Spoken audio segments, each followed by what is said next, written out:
નમસ્કાર, આપનું ગુજરાતમાં આપનું સ્વાગત છે। હું છું આપની સાથે સંધ્યા। જોઈએ સમાચાર વિસ્તારથી।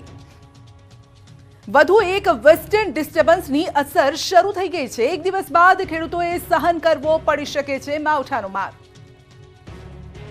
હવામાન વિભાગના દાવા પ્રમાણે શનિવારે ઉત્તર ગુજરાતમાં કમોસમી વરસાદ વરસી શકે છે।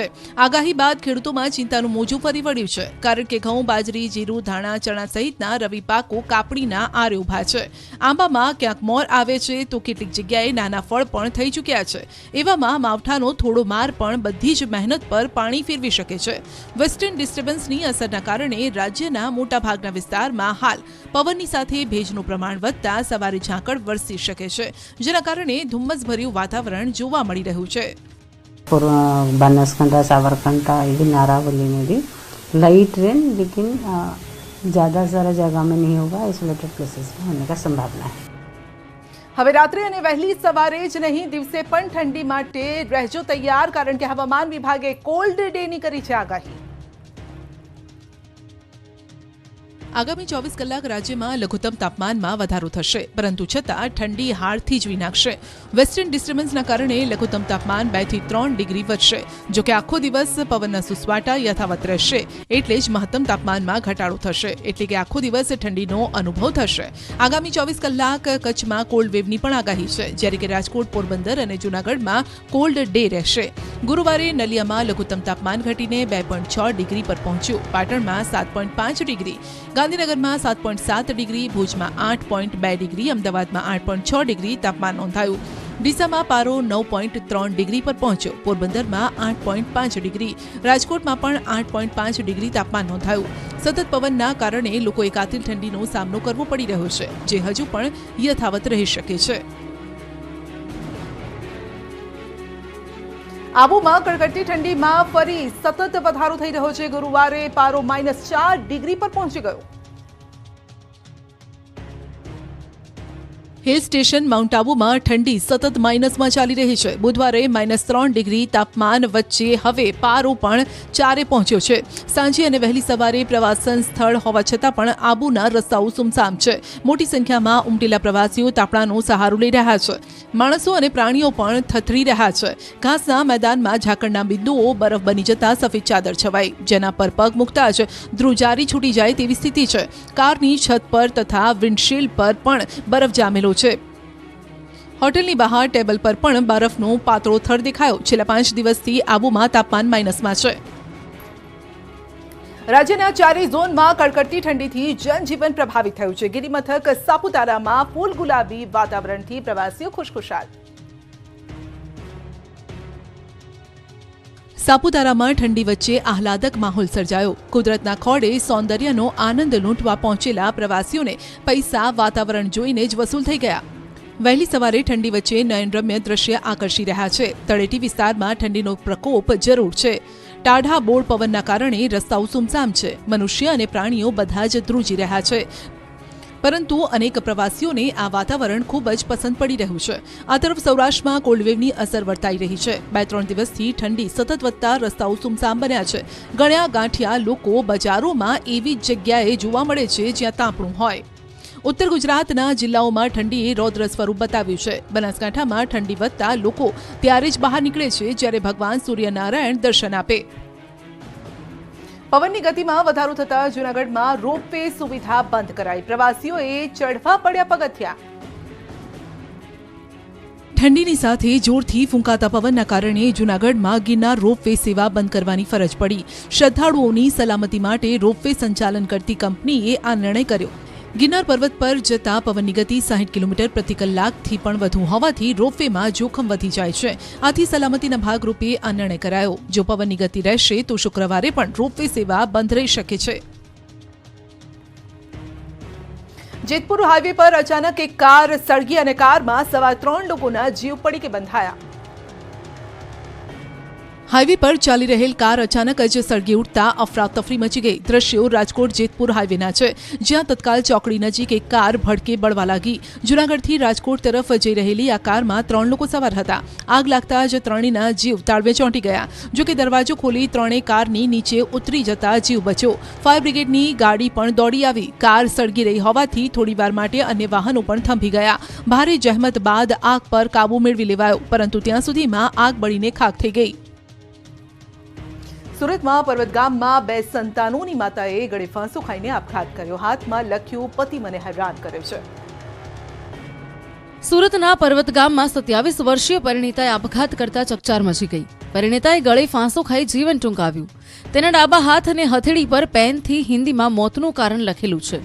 પરિણીતાએ લખ્યું કે મારો પતિ મને ખૂબ જ હેરાન કરે છે, મારો કોઈ વાંક નથી, હું જીવવા માંગુ છું, આટલી મુશ્કેલીમાં કેવી રીતે જીવીશ? મારો પતિ મને બદનામ કરે છે, ગંદી ગંદી ગાળો, રોજ મારામારી સહન નથી કરી શકતી। મારો પતિ ખોટો છે, મને બરબાદ કરવા માંગે છે। પોલીસે હાલ આ મામલે તપાસ શરૂ કરી છે। તો મૃતક મૂળ ઝારખંડના વતની હતા। સુરતના પલસાણામાં હિટ એન્ડ રન સર્જી યુવકને 12 કિલોમીટર સુધી ઢસડનાર આરોપીને પોલીસે દબોચી લીધો। પોલીસના જાપ્તામાં ઉભેલો બીરેન લાડુ મોરે આ એ જ આરોપી છે, જેણે બેફામ કાર ચલાવીને બાઇક સવાર યુવકને ટક્કર મારી।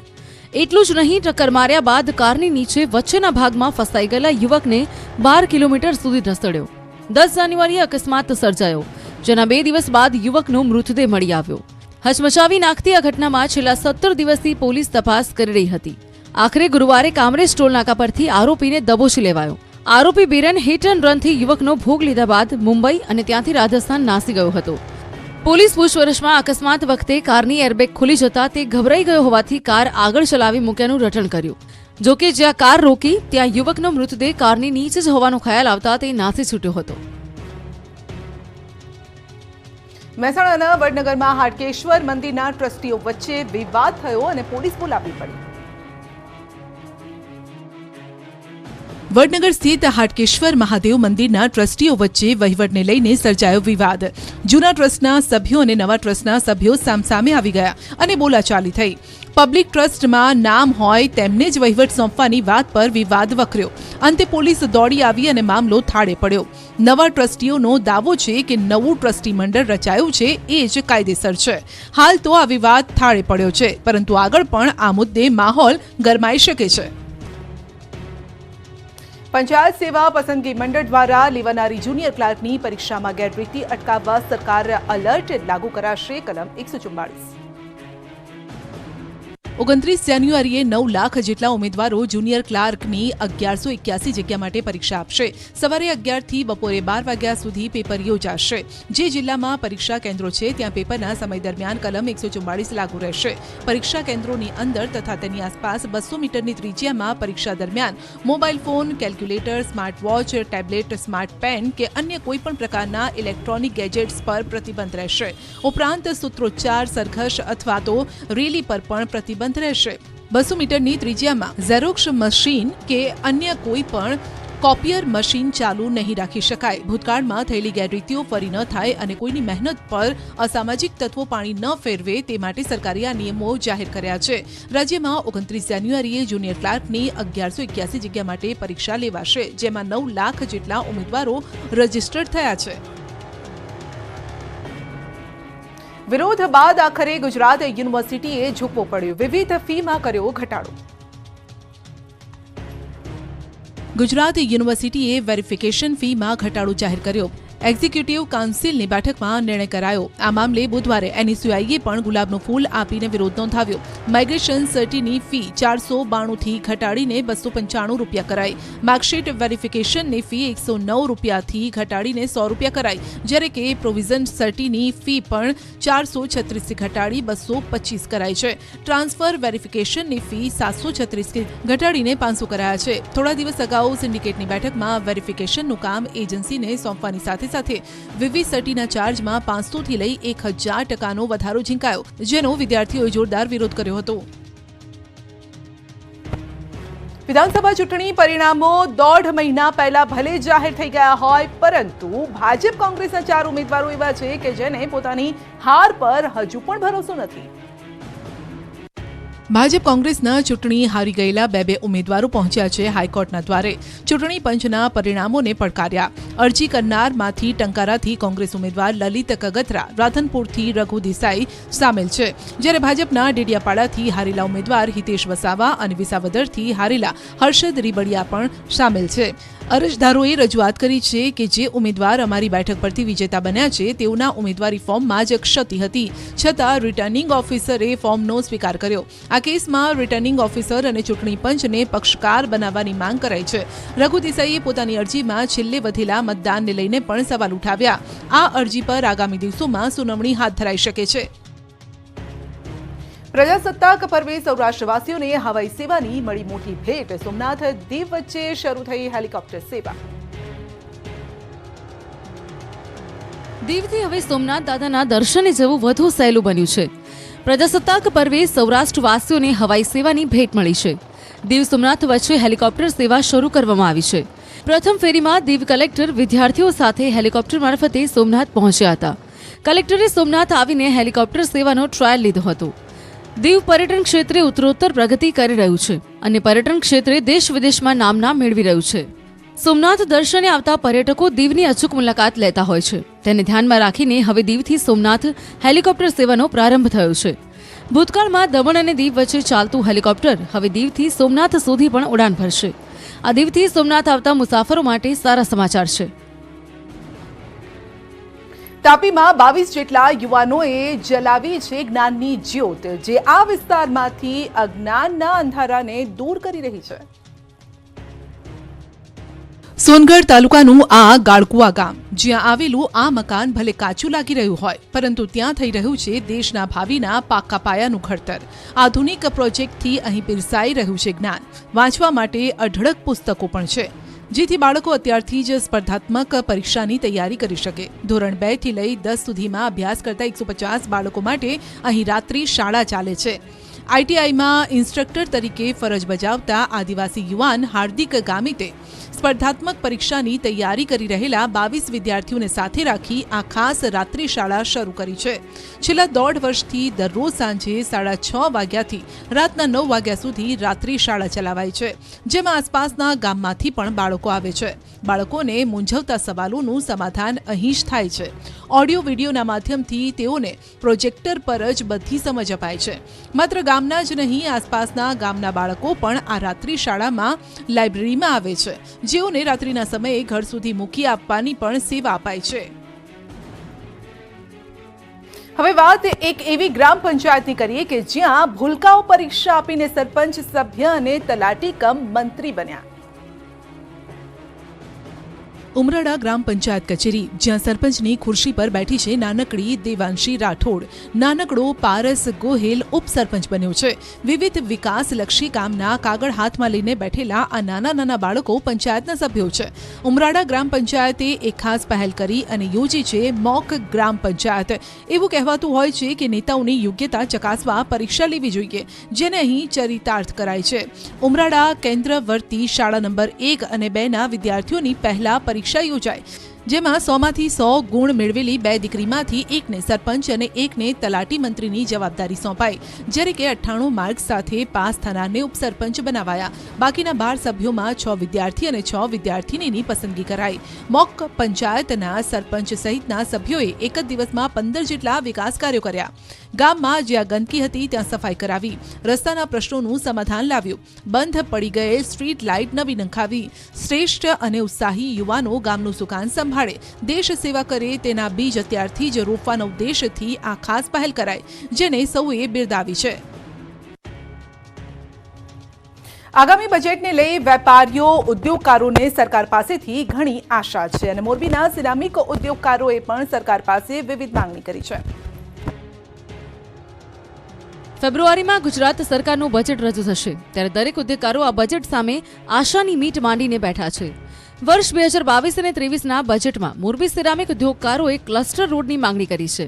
ઉદ્યોગકારોની માંગ છે કે મુખ્ય રસ્તાથી ફેક્ટરીને જોડતા માર્ગ બનાવવામાં આવે, સાથે જ મોરબી સિરામિક ઉદ્યોગ માટે જરૂરી એવા નેચરલ ગેસ પર હાલમાં ફ્યુઅલ કોસ્ટ લગાવવામાં આવે છે, તે દૂર કરીને ગેસને જીએસટીના સ્લેબમાં આવરી લેવામાં આવે અથવા ગેસના ભાવ ઘટાડવામાં આવે. જો સરકાર તેમની માંગ સ્વીકારશે તો વર્ષે કરોડો રૂપિયાનો ફાયદો થશે તેવું ઉદ્યોગકારોનું માનવું છે.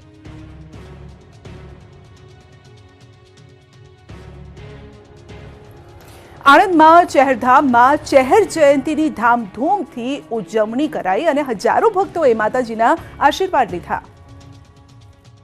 આજે વસંત પંચમીની સાથે સાથે આજના દિવસની ઉજવણી ચહેર માતાના પ્રાગટ્ય દિવસ તરીકે પણ થાય છે. આણંદના ખંભોળજમાં આવેલા ચહેરધામમાં ધામધૂમથી ચહેર જયંતીની ઉજવણી કરાઈ. ખંભોળજમાં નવચંડી યજ્ઞ, લીલુડો માંડવો, મહાપ્રસાદીનું આયોજન થયું. ઉજવણીમાં મોટી સંખ્યામાં માઈ ભક્તો હાજર રહ્યા, મહાપ્રસાદીનો લાભ લીધો. વહેલી સવારથી જ મંદિરમાં ભક્તોનું ઘોડાપૂર ઉમટ્યું. ભક્તોનો પ્રવાહ સાંજ સુધી યથાવત રહ્યો. સાંજ સુધીમાં હજારો ભક્તોએ માતાના આશીર્વાદ લીધા. વસંત પંચમી નિમિત્તે જગત મંદિરે ખાસ ઉત્સવ દર્શન અને ઉત્સવ આરતી યોજાઈ. ભગવાન દ્વારકાધીશને વસંત પંચમીના દિવસથી ગરમ વસ્ત્રોની જગ્યાએ સૂતરના વસ્ત્રો પહેરાવી અને શૃંગાર કરવામાં આવે છે. મોટી સંખ્યામાં ભાવિક ભક્તોએ દર્શન ઉત્સવનો લાભ લીધો.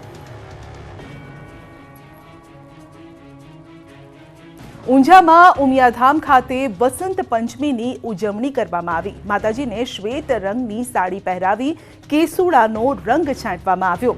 મંદિર પરિસરમાં આવેલા તમામ મંદિરોની ધજાઓની પૂજન વિધિ કરી અને નવી ધજા ચઢાવવામાં આવી.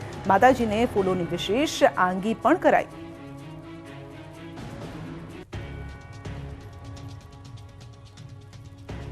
નવસારી એલસીબીએ આંતરરાજ્ય ગેંગના 6 સભ્યોને ઝડપી લીધા છે. આરોપીઓ લોકોને વાતોમાં ભેળવી અને કિંમતી સામાનની કરતા હતા ચોરી. વાતોમાં ભોળવી રોકડ અને દાગીનાની ચોરી કરતી આંતરરાજ્ય સિયા ગેંગનો નવસારી એલસીબીએ પર્દાફાશ કર્યો છે. બાતમીના આધારે નેશનલ હાઈવે નંબર 48 પરથી 6 આરોપીને ઝડપી 5,44,000નો મુદ્દામાલ જપ્ત કરાયો છે. આરોપી સુરેન્દ્રનગરની એક જ્વેલર્સમાંથી સોના ચાંદીના દાગીનાની ચોરી કરી નવસારી તરફ આવી રહ્યા હતા. બાતમી મળી હતી કે 5 આરોપી સફેદ રંગની કારમાં જઈ રહ્યા છે, જ્યારે એક આરોપી બાઇક પર છે. જે અંગે પોલીસે સિસોદરા ગામના બ્રિજ પાસે વોચ ગોઠવી હતી. કાર અને બાઇક આવતા પોલીસે તેમને રોકાવી હતી. તપાસ કરતા તેમની પાસેથી ચોરીનો મુદ્દામાલ મળી આવ્યો હતો. ઉપરાંત બાઇક પણ ચોરીનો હોવાનો ખુલાસો થયો હતો. આરોપીઓ ખાસ મોડસ ઓપરેન્ડીથી ચોરીને અંજામ આપતા. ગેંગના સભ્યો કોઈ જ્વેલરી શોપ, પેટ્રોલ પંપ અને મોટા મોલમાં દુકાનદારોને નિશાન બનાવતા. સામેની વ્યક્તિને વાતોમાં ભોળવી તેમની નજર ચૂકવી રોકડ અને સોનાના દાગીનાની લૂંટ કરી રફુચક્કર થતા. હાલ સુરેન્દ્રનગર અને મહારાષ્ટ્ર પોલીસે આ કેસમાં વધુ તપાસ શરૂ કરી છે. પ્રધાનમંત્રી આવાસ યોજનાના નામે છેતરનારો આરોપી ઝડપાયો છે. 4 લોકો પાસેથી પડાવ્યા હતા 90,000 રૂપિયા. રાજકોટમાં ફરિયાદી રવિશંકર ગૌતમ રહેવા માટે મકાન શોધી રહ્યા હતા અને ત્યારે તેમનો સંપર્ક અમિત ચૌહાણ નામના વ્યક્તિ સાથે થયો. ઘર શોધી રહ્યા હોવાનો લાભ ઉઠાવી અમિતે ફરિયાદીને પ્રધાનમંત્રી આવાસ યોજના અંતર્ગત મકાન આપવાની લાલચ આપી. જો કે અમિતે તેના માટે 90,000 રૂપિયાની શરત મૂકી. ઘર મળી જશે તેવું સમજી ફરિયાદીએ 90,000 રૂપિયા ચૂકવી પણ દીધા. લાંબા સમય બાદ પણ રવિશંકરને મકાન ન મળતા તેઓ રાજકોટ મહાનગરપાલિકામાં પહોંચી ગયા, જ્યાંથી જાણવા મળ્યું કે તમારી સાથે છેતરપિંડી થઈ છે, જે સાંભળી તેમના પગ નીચેથી જમીન ખસી ગઈ. ત્યારબાદ રવિશંકરે તાત્કાલિક પોલીસનો સંપર્ક કર્યો. ફરિયાદના આધારે ભક્તિનગર પોલીસે આરોપીને ઝડપી લીધો. તપાસમાં આરોપીએ રવિશંકર ઉપરાંત અન્ય 4 લોકોને પણ આ રીતે છેતર્યા હોવાનું સામે આવ્યું. હાલ પોલીસે આરોપી પાસેથી રાજકોટ મહાનગરપાલિકાનો સ્ટેમ્પ, રાજકોટ મહાનગરપાલિકાના આવાસ યોજનાના એક જ સિરીઝના 3 ફોર્મ કબજે કર્યા અને તપાસ હાથ ધરી છે. MS યુનિવર્સિટીમાં ન્યૂઝ 18 ગુજરાતી સીસીટીવી અંગે રિયાલિટી ચેક કર્યું. તપાસમાં 10 થી 15% કેમેરા બંધ હોવાનું સામે આવ્યું. વડોદરાની પ્રસિદ્ધ MS યુનિવર્સિટી પણ અનેક વખત વિવાદોનું કેન્દ્ર બની છે. ત્યારે ફરી એકવાર યુનિવર્સિટી તંત્ર પર સવાલો ઉઠ્યા છે. અહીં વિદ્યાર્થીઓની સુરક્ષા અર્થે લગાવાયેલા 1,300 જેટલા સીસીટીવી કેમેરા અંગે ન્યૂઝ 18 ગુજરાતીએ રિયાલિટી ચેક કર્યું. અમારી તપાસમાં કુલ કેમેરામાંથી 10 થી 15% કેમેરા બંધ હોવાનું સામે આવ્યું. યુનિવર્સિટીમાં સૌથી વધારે જે ફેકલ્ટી વિવાદમાં રહી છે એ આર્ટ્સ ફેકલ્ટીની કેન્ટીન પાસે જ સીસીટીવી કેમેરા બંધ હાલતમાં છે. આર્ટ્સ ફેકલ્ટીની આસપાસ 16 જેટલા કેમેરા છે, જે પૈકી માત્ર 8 જ કેમેરા ચાલુ છે તો સાયન્સ ફેકલ્ટીની હાલત પણ કંઈક આવી જ છે. અહીં પણ કેટલાક કેમેરા માત્ર રમકડા બની ગયા છે. વિદ્યાર્થીઓની માંગણી છે કે બંધ સીસીટીવી કેમેરા તાત્કાલિક શરૂ કરાય. રાજકોટ યુનિવર્સિટીમાં લગાવેલા સીસીટીવી કેમેરા શોભાના ગાંઠિયા બન્યા છે. ન્યૂઝ 18ના રિયાલિટી ચેકમાં થયો ખુલાસો. રાજકોટની સૌરાષ્ટ્ર યુનિવર્સિટીની વધુ એક બેદરકારી સામે આવી છે. ન્યૂઝ 18 ગુજરાતીના રિયાલિટી ચેકમાં યુનિવર્સિટીનું તંત્ર ઊંઘતું ઝડપાયું. યુનિવર્સિટીમાં લગાવેલા સીસીટીવી કેમેરા ચાલુ છે કે કેમ તેને લઈને અમારી ટીમે તપાસ કરી. તપાસમાં સામે આવ્યું કે યુનિવર્સિટીમાં 2194 કેમેરા છે પરંતુ તેનું મોનિટરિંગ જ નથી થતું.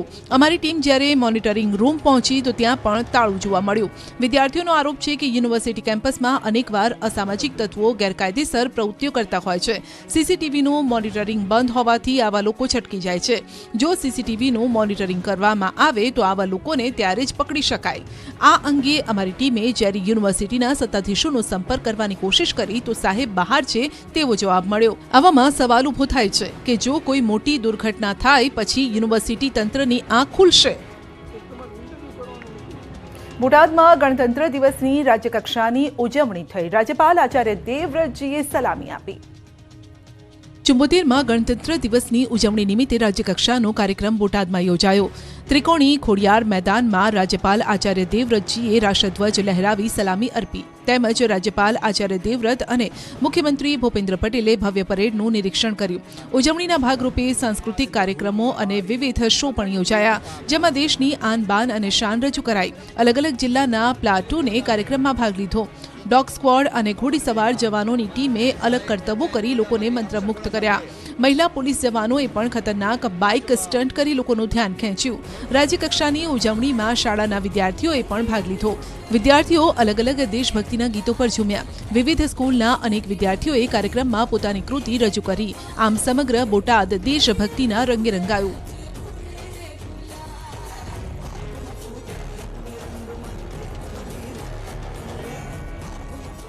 કોંગ્રેસ ભાજપના કાર્યાલયમાં પ્રજાસત્તાક પર્વ ઉજવાયો અને કમલમમાં સી.આર. પાટીલે ધ્વજવંદન કર્યું, જ્યારે કે કોંગ્રેસ કાર્યાલયે બાલુ પટેલે ધ્વજ ફરકાવ્યો. ગાંધીનગરમાં પ્રદેશ ભાજપ કાર્યાલય કમલમમાં પણ ગણતંત્ર દિવસની ભવ્ય ઉજવણી થઈ. ભાજપ પ્રદેશ પ્રમુખ સી.આર. પાટીલે ધ્વજવંદન કર્યું. આ કાર્યક્રમમાં પ્રદેશ ભાજપ સંગઠનના પદાધિકારીઓ, કાર્યકરો પણ હાજર રહ્યા હતા. પાટીલે ગણતંત્ર દિવસની રાજ્યવાસીઓને શુભેચ્છાઓ પણ પાઠવી. આ ઉપરાંત સી.આર. પાટીલે કહ્યું હતું કે આજના દિવસે બંધારણ લાગુ કરાયું હતું. આટલા વર્ષો બાદ પણ બંધારણને બદલવું નથી પડ્યું. અન્ય દેશોની સરખામણીમાં આપણો દેશ ખૂબ જ આગળ વધી રહ્યો છે.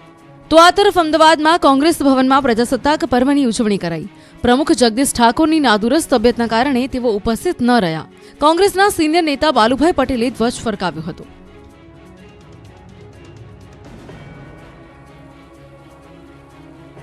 રાજ્યમાં ગણતંત્ર દિવસની ધામધૂમપૂર્વક ઉજવણી થઈ. મંદિરોમાં પણ દેશભક્તિના રંગે રંગાયેલા મંદિરો જોવા મળ્યા.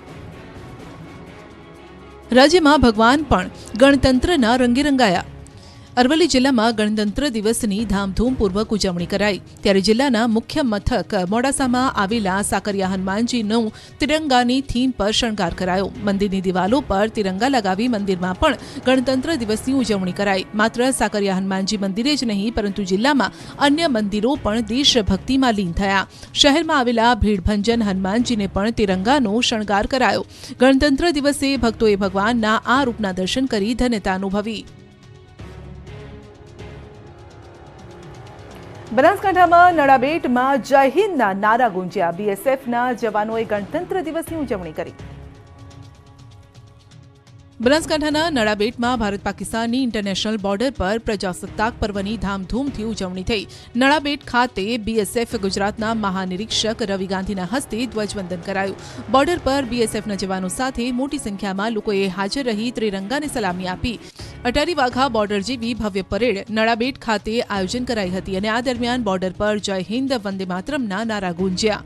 પ્રજાસત્તાક પર્વને લઈને નડાબેટ ખાતે run for unity, dog show, ઊંટ ટુકડીના કરતબ, બીટિંગ રિટ્રીટ, પરેડ સહિત સાંસ્કૃતિક કાર્યક્રમોએ આકર્ષણ જમાવ્યું.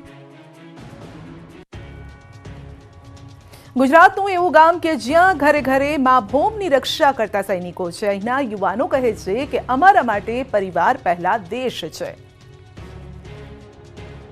આ છે બનાસકાંઠાના પાલનપુર નજીક આવેલું મોટા ગામ. 6000ની વસ્તી ધરાવતા આ ગામના 700થી પણ વધુ જવાનો મા ભોમની સરહદની રક્ષા કરે છે.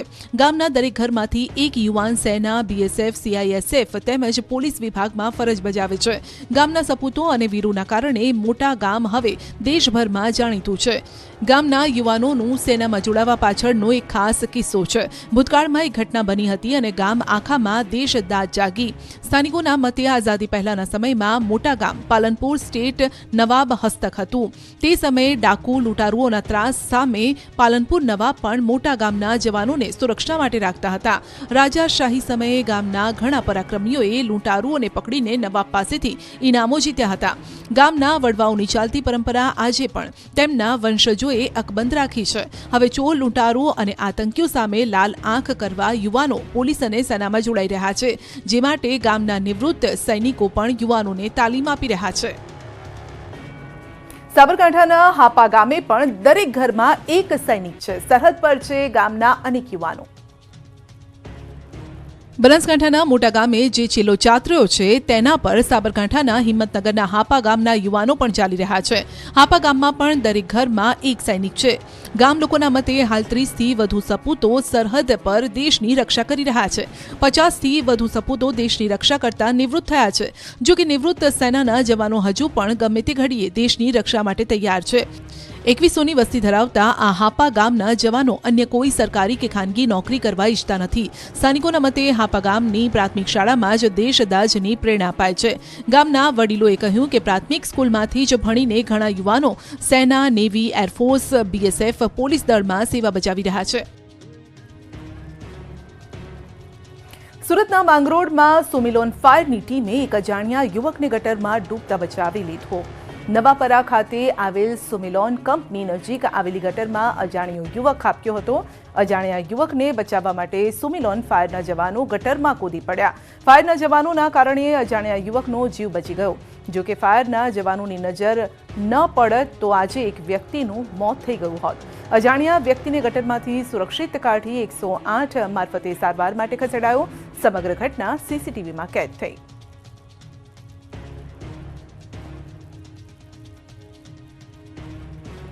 ભરૂચ જિલ્લામાં વ્યાજખોરોના ત્રાસ વધી ગયા છે અને વ્યાજખોરોના ત્રાસથી સ્થાનિકે આપઘાતનો પ્રયાસ કર્યો. ભોગ બનનારનું કહેવું છે કે વ્યાજખોરો માનસિક રીતે હેરાન કરતા હતા. વ્યાજખોરોના ત્રાસથી ઝેરી દવા ગટગટાવી લેતા સિવિલ હોસ્પિટલમાં સારવાર અર્થે ખસેડવામાં આવ્યો. પોલીસે ભોગ બનનારનું નિવેદન લઈ અને આગળની કાર્યવાહી હાથ ધરી.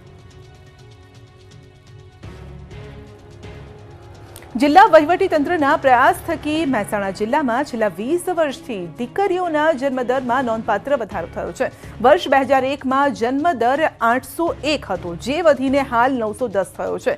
જિલ્લામાં છેલ્લા 10 વર્ષમાં પીસી અને પીએનડીટી એક્ટ હેઠળ 21 કેસ કરાયા છે, જે પૈકી 2 આરોપીઓ તબીબને સજા પણ થઈ છે. જિલ્લા તંત્ર દ્વારા અત્યાર સુધીમાં 150 વર્કશોપ યોજી તબીબો અને લોકોને માહિતગાર કરાયા છે. તો જિલ્લા પ્રશાસનના પ્રયાસ થકી આજે સફળતા મળી છે. દીકરીઓના જન્મદરમાં વધારો થઈ રહ્યો છે. એક સમય હતો જ્યારે લોકો એવું માનતા હતા કે દીકરી નહીં પરંતુ દીકરો જોઈએ. જો કે દીકરીઓનો જે દર અત્યારે વધી રહ્યો છે, જન્મદર, તેને જોતા લોકોમાં પણ ખુશી છે અને પ્રશાસન પણ અત્યારે પ્રશાસનની જે મહેનત છે તે પણ કામ લાગી રહી છે.